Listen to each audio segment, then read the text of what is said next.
Sometimes we get in our own way as it relates to Turo, and I am no exception. What we want to do is work smarter, not harder. So let's stop doing these 4 things. Offer a remote pickup and drop off option. No one is going to value your time as much as you do. Guests will often book the start time for their trips way before they ever plan to pick it up, resulting in you waiting around and wasting time. Leverage Turo Go, an automatic unlocking system embedded in your vehicle, or just a simple lockbox to offer remote drop-off and pickup. Despite a potential $250 fee and getting kicked off the Turo platform, people are still going to, one, either smell like smoke or actually smoke in your vehicle. Stop thinking that they won't, because they will.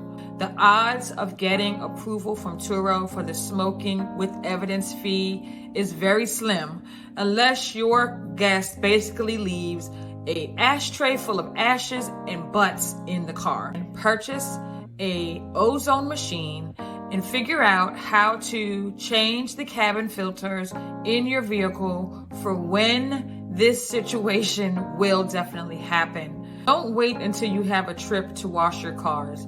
Keep your vehicles trip ready at all times.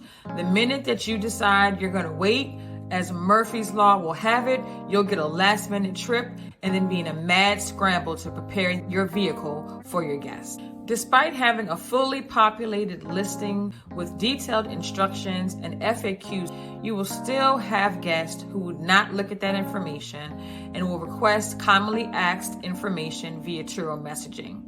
Rather than manually providing the same information over and over and over again, leverage the Turo messaging app, which is the new feature Turo just rolled out a few months ago, to send your guests detailed instructions. If you're interested in knowing how to set up your Turo automated messaging, check out my video right here.